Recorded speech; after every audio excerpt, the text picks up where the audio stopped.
أعوذ بالله من الشيطان الرجيم. بسم الله الرحمن الرحيم.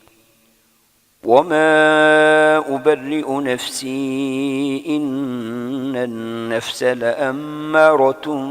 بالسوء إلا ما رحم ربي إن ربي غفور رحيم. وقال الملك ائتوني به أستخلصه لنفسي فلما كلمه قال إنك اليوم لدينا مكين أمين. قال اجعلني على خزائن الأرض إني حفيظ عليم. وكذلك مكنا ليوسف في الأرض يتبوأ منها حيث يشاء نصيب برحمتنا من نشاء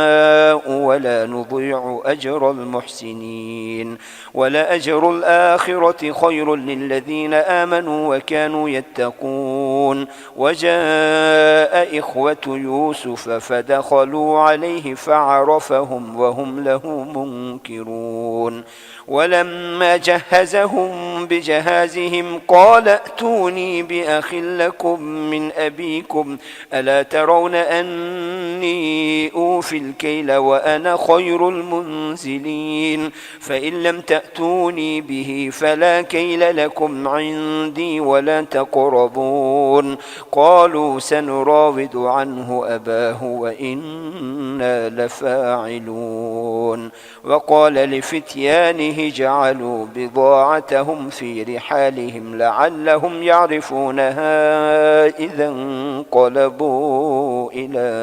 أهلهم لعلهم يرجعون. فلما رجعوا إلى أبيهم قالوا يا أبانا منع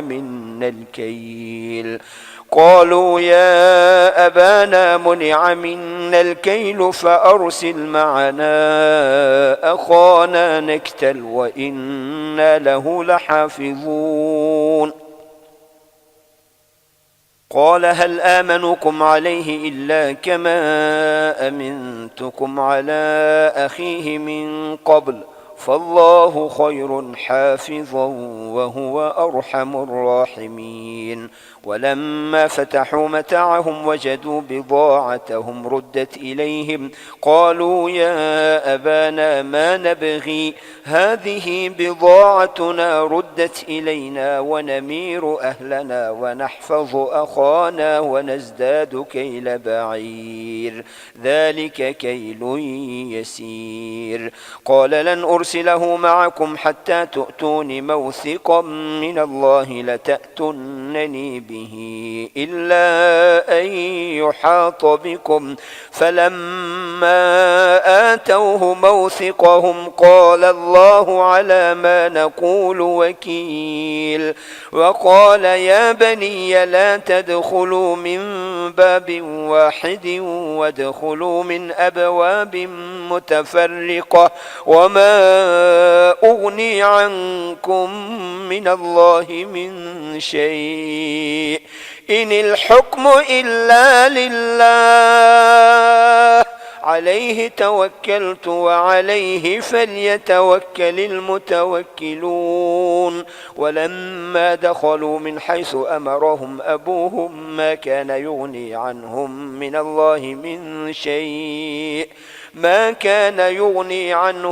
من الله من شيء إلا حاجة في نفس يعقوب قضاها وإنه لذو علم لما علمناه ولكن أكثر الناس لا يعلمون.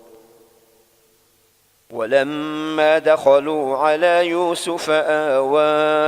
إليه أخاه قال إني أنا أخوك فلا تبتئس بما كانوا يعملون.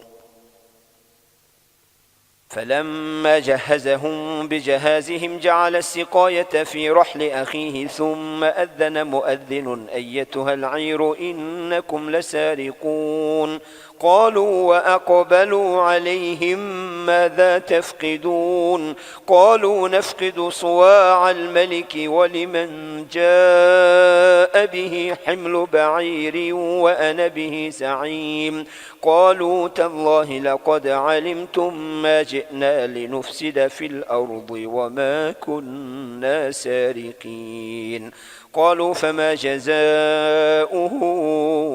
إن كنتم كاذبين قالوا جزاؤه من وجد في رحله فهو جزاؤه كذلك نجزي الظالمين فبدأ بأوعيتهم قبل وعاء أخيه ثم استخرجها من وعاء أخيه كذلك كدنا ليوسف ما كان ليأخذ أخاه في دين الملك إلا أن يشاء الله نرفع درجات من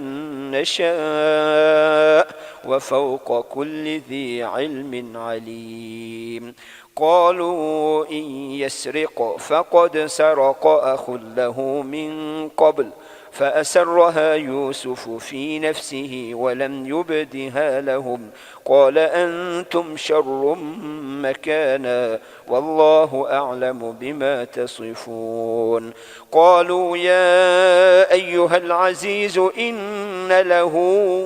أبا شيخا كبيرا فخذ أحدنا مكانه إنا نراك من المحسنين قال معاذ الله أن نأخذ إلا من وجدنا متاعنا عنده إنا إذا لظالمون فلما استيئسوا منه خلصوا نجيا قال كبيرهم ألم تعلموا أن أباكم قد أخذ عليكم موثقا من الله ومن قبل ما فرطتم في يوسف فلن أبرح الأرض حتى يأذن لي أبي أو يحكم الله لي وهو خير الحاكمين ارجعوا إلى أبيكم فقولوا يا أبانا إن ابنك سرق وما شهدنا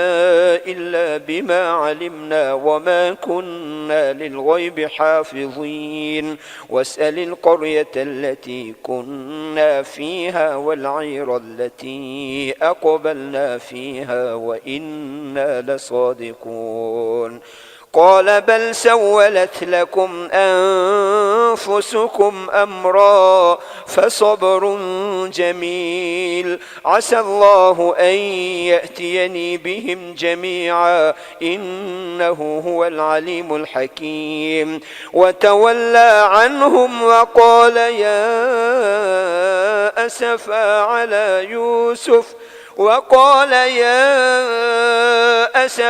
على يوسف وابيضت عيناه من الحزن فهو كظيم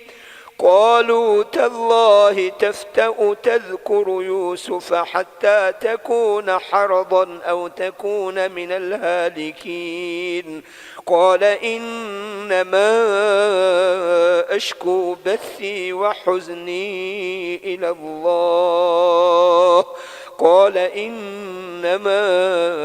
أشكو بثي وحزني إلى الله وأعلم من الله ما لا تعلمون يا بني يذهبوا فتحسسوا من يوسف وأخيه ولا تيأسوا من روح الله إنه لا ييأس من روح الله إلا القوم الكافرون فلما دخلوا عليه قالوا يا أيها العزيز مسنا وأهلنا الضر وجئنا ببضاعة مزجاة فأوف لنا الكيل وتصدق علينا إن الله يجزي المتصدقين قال هل علمتم ما فعلتم بيوسف يوسف وأخيه إذ أنتم جاهلون قالوا أئنك لأنت يوسف قال أنا يوسف وهذا أخي قد من الله علينا إنه من يتق ويصبر فإن الله لا يضيع أجر المحسنين قالوا تالله لقد آثرك الله علينا وإن كنا لخاطئين قال لا تثريب عليكم اليوم يغفر الله لكم وهو أرحم الراحمين اذهبوا بقميصي هذا فألقوه على وجه أبي يأت بصيرا وأتوني بأهلكم أجمعين ولما فصلت العير قال أبوهم إني لأجد ريح يوسف لولا أن تفندون قالوا تالله إنك لفي ضلالك القديم فلما أن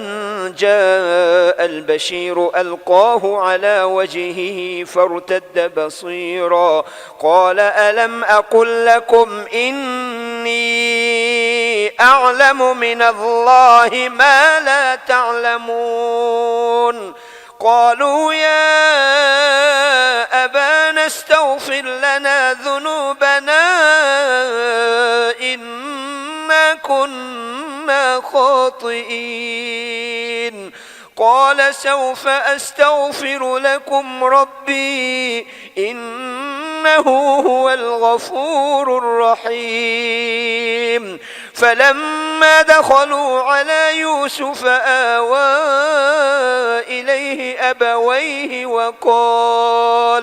وقال ادخلوا مصر إن شاء الله آمنين ورفع أبويه على العرش وخروا له سجدا وقال يا أبت هذا تأويل رؤياي من قبل قد جعلها ربي حقا وقد أحسن بي إذ أخرجني من السجن وجاء بكم من البدو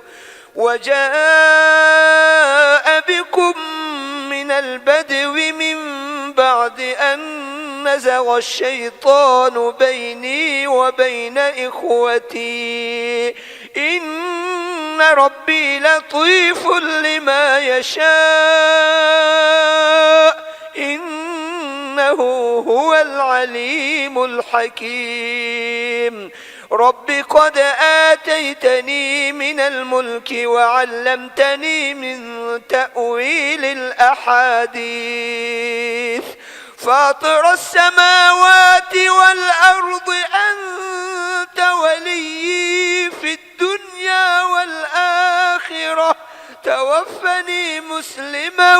وألحقني بالصالحين ذلك من أنباء الغيب نوحيه إليك وما كنت لديهم إذ أجمعوا أمرهم وهم يمكرون وما أكثر الناس ولو حرصت بمؤمنين وما تسألهم عليه من أجر إن هو إلا ذكر للعالمين وكأي من آية في السماوات والأرض يمرون عليها وهم عنها معرضون وما يؤمن أكثرهم بالله إلا وهم مشركون أفأمنوا أن تأتيهم غاشية من عذاب الله أو تأتيهم الساعة بغتة وهم لا يشعرون قل هذه سبيلي أدعو إلى الله على بصيرة أنا ومن اتبعني وسبحان الله وما أنا من المشركين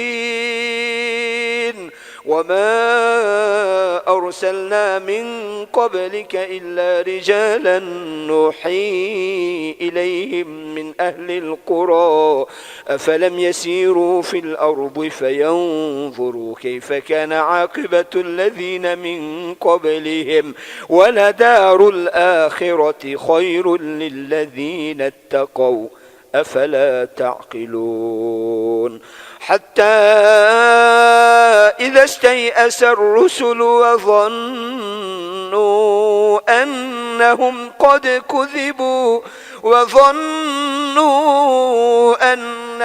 قد كذبوا جاءهم نصرنا فنجي من نشاء ولا يرد بأسنا عن القوم المجرمين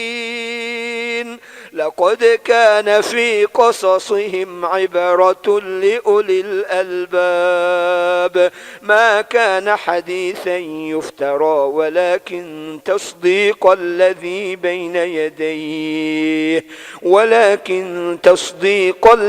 بين يديه وتفصيل كل شيء وهدى ورحمة لقوم يؤمنون.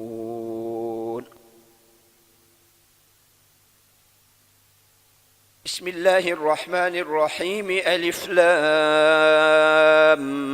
ميم را تلك آيات الكتاب والذي أنزل إليك من ربك الحق ولكن أكثر الناس لا يؤمنون. الله الذي رفع السماوات بغير عمد ترونها ثم استوى على العرش وسخر الشمس والقمر كل يجري لأجل مسمى يدبر الأمر يفصل الآيات لعلكم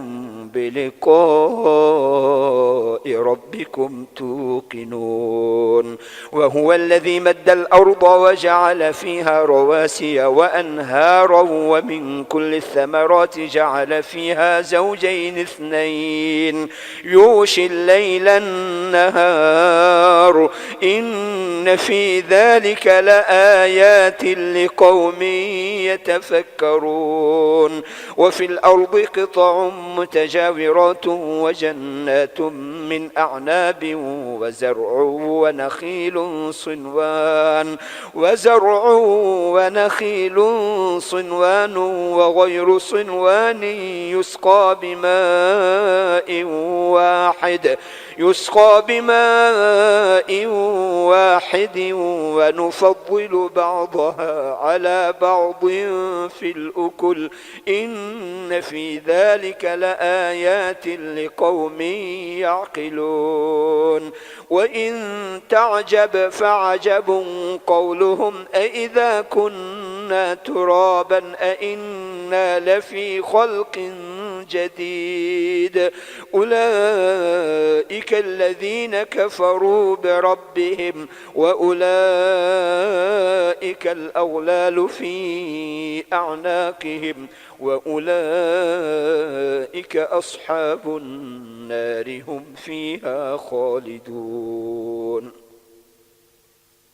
ويستعجلونك بالسيئة قبل الحسنة وقد خلت من قبلهم المثلات وإن ربك لذو مغفرة للناس على ظلمهم وإن ربك لشديد العقاب. ويقول الذين كفروا لولا أنزل عليه آية من ربه إنما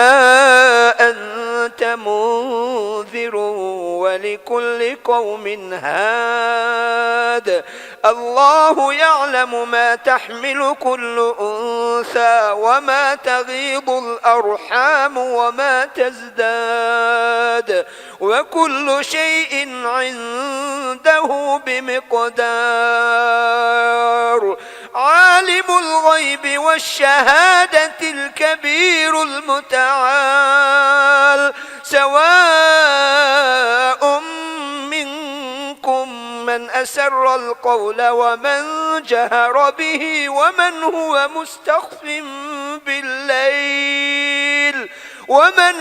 مستخف بالليل وسارب بالنهار له معقبات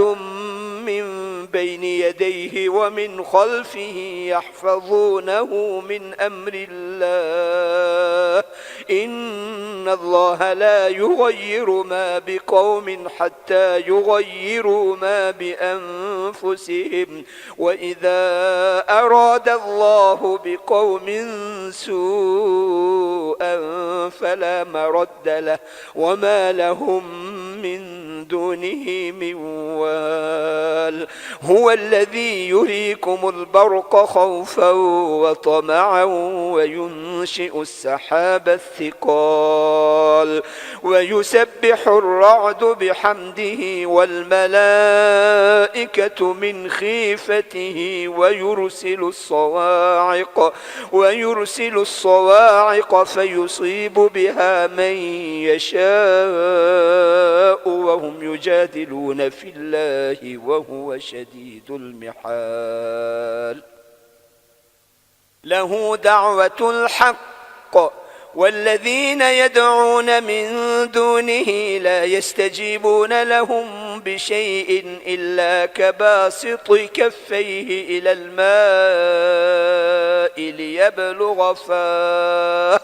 ليبلغ فاه وما هو ببالغه وما دعاء الكافرين إلا في ضلال ولله يسجد من في السماوات والأرض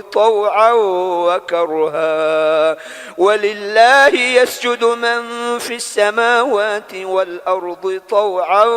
وكرها وظلالهم بالغدو والآصال قل من رب السماوات والأرض قل الله قل أفاتخذتم من دونه أولياء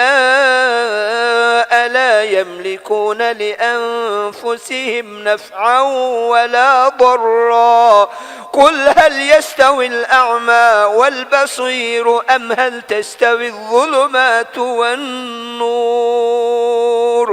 أم جعلوا لله شركاء خلقوا كخلقه فتشابه الخلق عليهم قل الله خالق كل شيء وهو الواحد القهار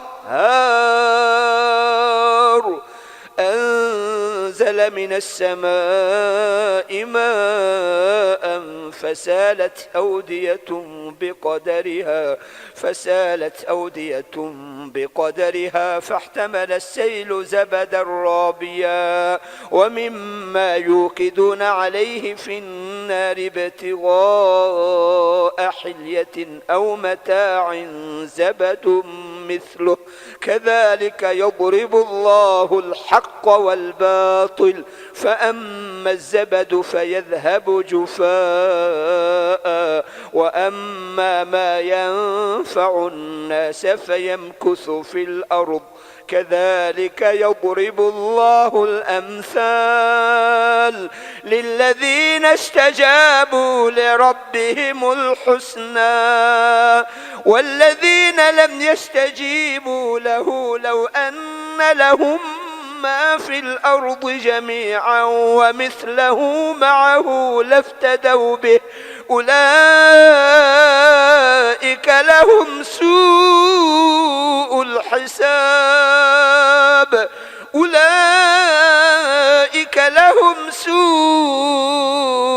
الحساب ومأواهم جهنم وبئس المهاد أفمن يعلم أنما أنزل إليك من ربك الحق كمن هو أعمى إنما يتذكر أولو الألباب الذين يوفون بعهد الله ولا ينقضون الميثاق والذين يصلون ما أمر الله به أن يوصل ويخشون ربهم ويخافون سوء الحساب والذين صبروا ابتغاء وجه ربهم وأقاموا الصلاة وأنفقوا مما رزقناهم سرا وعلانية ويدرؤون بالحسنة السيئة أولئك لهم عقبى الدار جنات عدن يدخلونها ومن صلح من آبائهم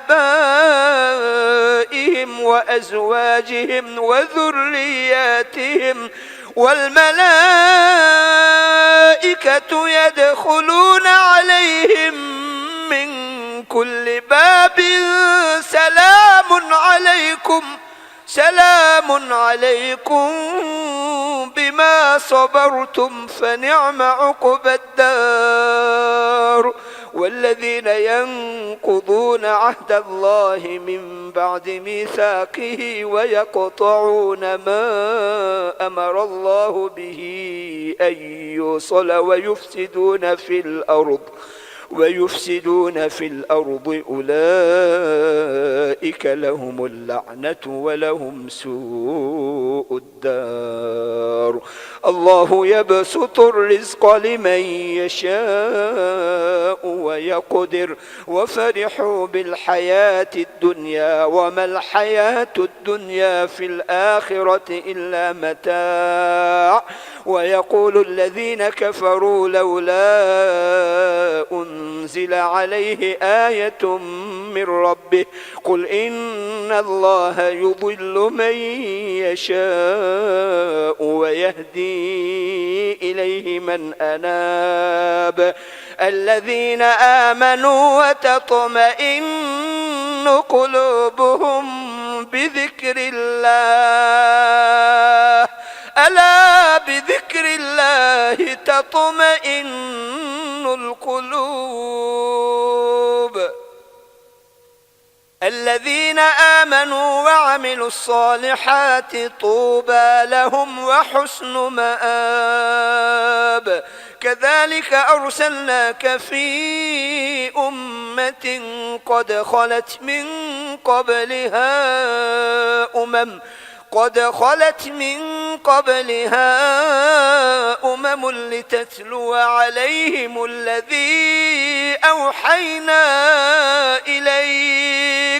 لتتلو عليهم الذي أوحينا إليك وهم يكفرون بالرحمن قل هو ربي لا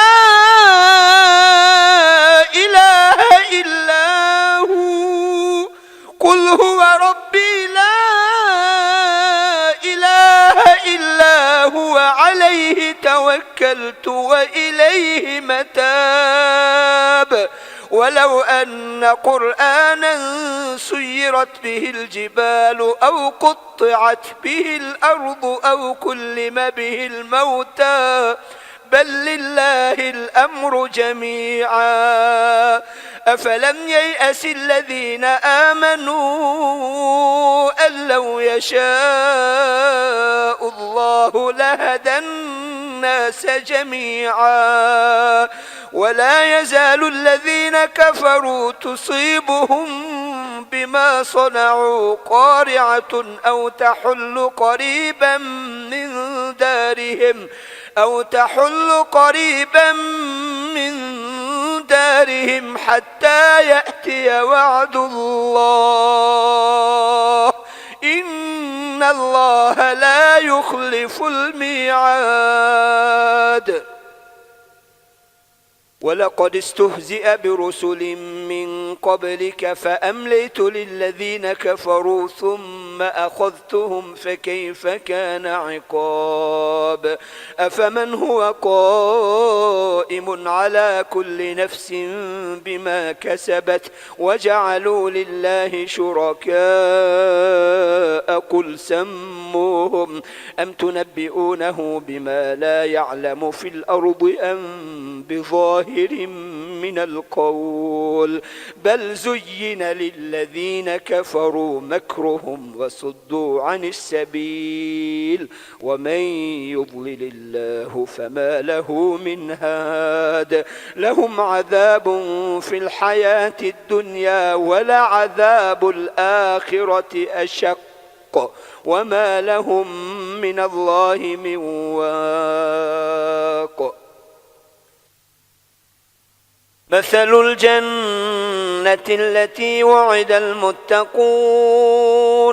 تجري من تحتها الأنهار أكلها دائم وظلها تلك عقبى الذين اتقوا وعقبى الكافرين النار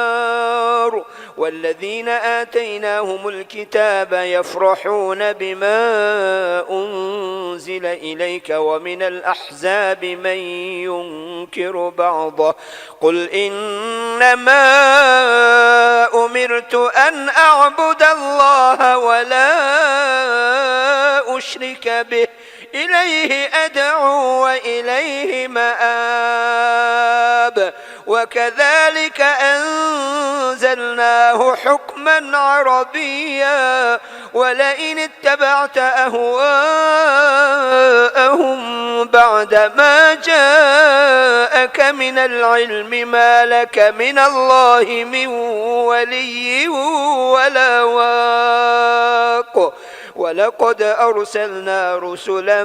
من قبلك وجعلنا لهم أزواجا وذرية وما كان لرسول أن يأتي بآية إلا بإذن الله لكل أجل كتاب يمحو الله ما يشاء ويثبت يمحو الله ما يشاء ويثبت وعنده أم الكتاب وإما نرينك بعض الذي نعدهم أو نتوفينك فإنما عليك البلاغ وعلينا الحساب أولم يروا أنا نأتي الأرض ننقصها من أطرافها والله يحكم لا معقب لحكمه وهو سريع الحساب وقد مكر الذين من قبلهم فلله المكر جميعا يعلم ما تكسب كل نفس وسيعلم الكفار لمن عقبى الدار ويقول الذين كفروا لست مرسلا قل كفى بالله شهيدا بيني وبينكم ومن عنده علم الكتاب بسم الله الرحمن الرحيم ألف لام را كتاب أنزلناه إليك لتخرج الناس من الظلمات إلى النور بإذن ربهم إلى صراط العزيز الحميد الله الذي له ما في السماوات وما في الأرض وويل للكافرين من عذاب شديد الذين يستحبون الحياة الدنيا على الآخرة ويصدون عن سبيل الله ويبغونها عوجا أولئك في ضلال بعيد وما أرسلنا من رسول إلا بلسان قومه ليبين لهم فيضل الله من يشاء ويهدي من يشاء وهو العزيز الحكيم ولقد أرسلنا موسى بآياتنا أن أخرج قومك من الظلمات إلى النور وذكرهم بأيام الله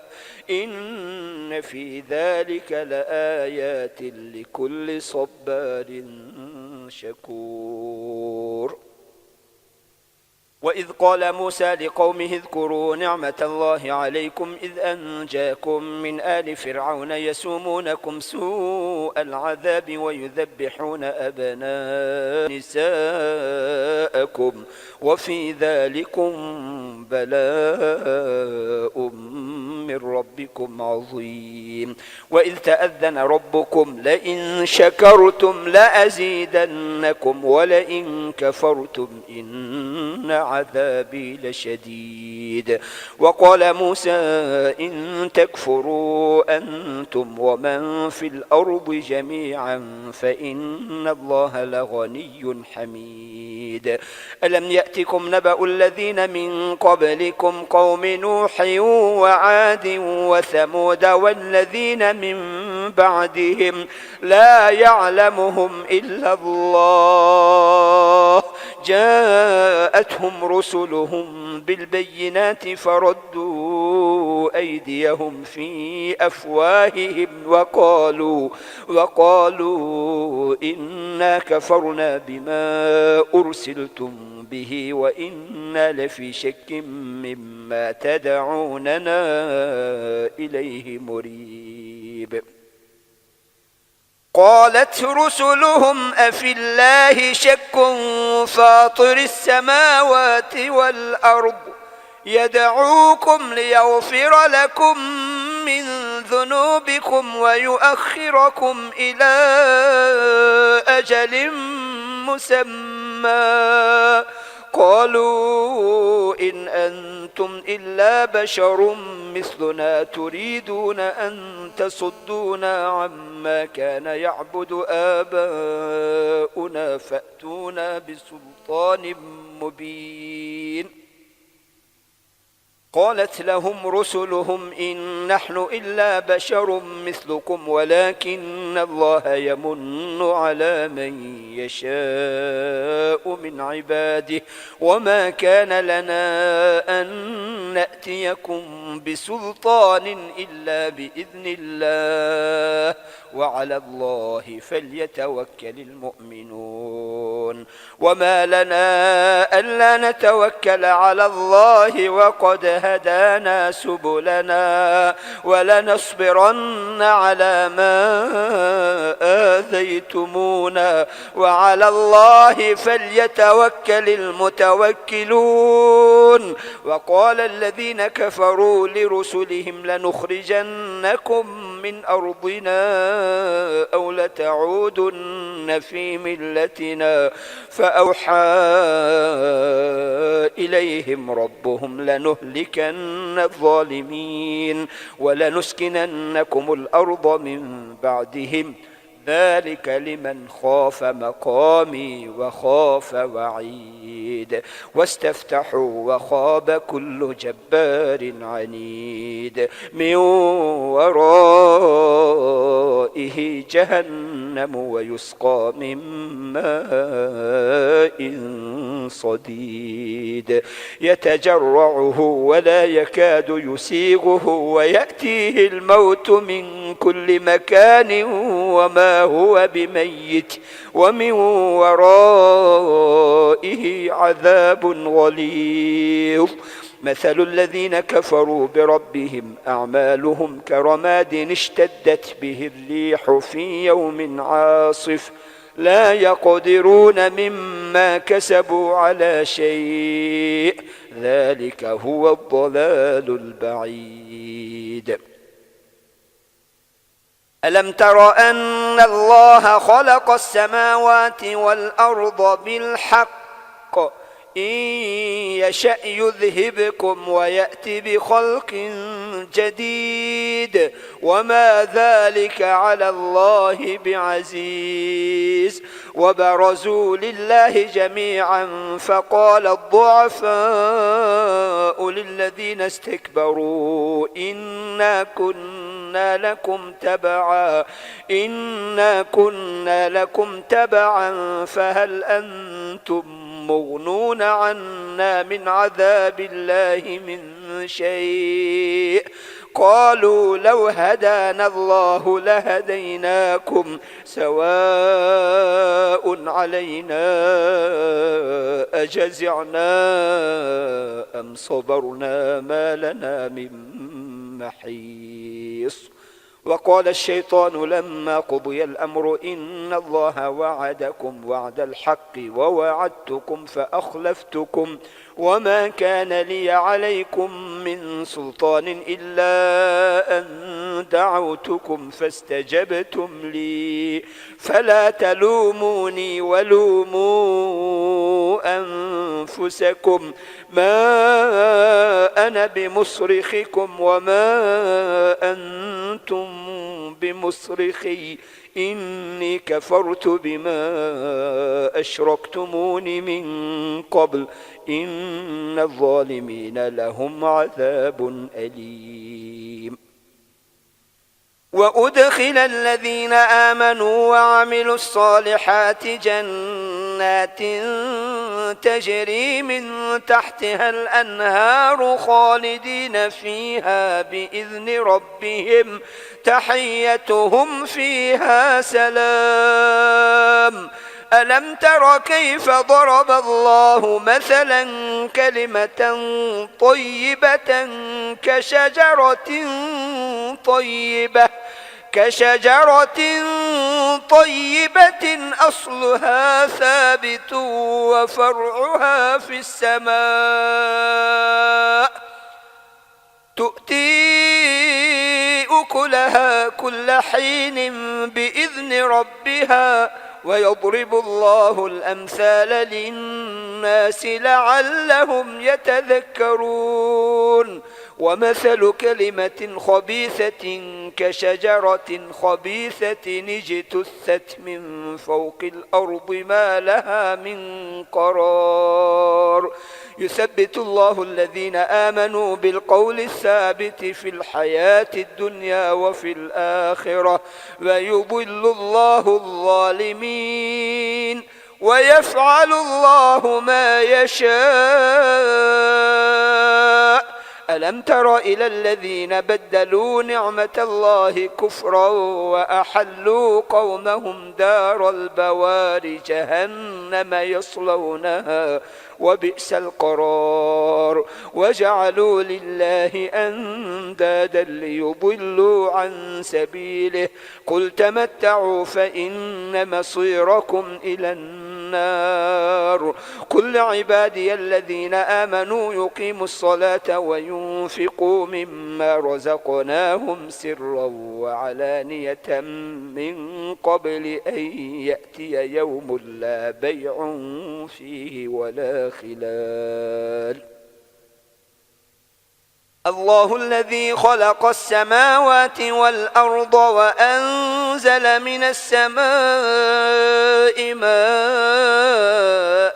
فأخرج به من الثمرات رزقا لكم وسخر لكم الفلك لتجري في البحر بأمره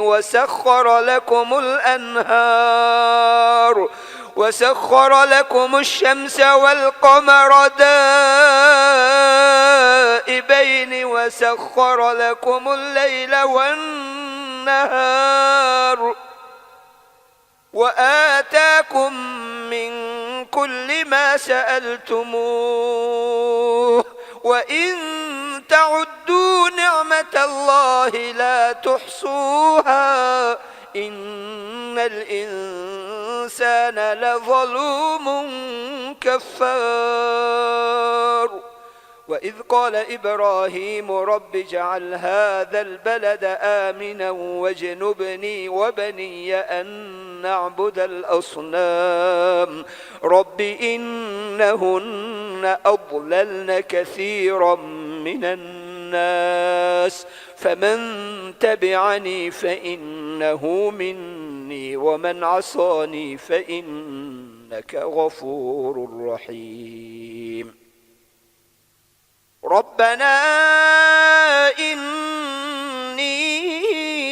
أسكنت من ذريتي بواد غير ذي زرع عند بيتك المحرم ربنا ليقيموا الصلاة فاجعل أفئدة من الناس تهوي إليهم وارزقهم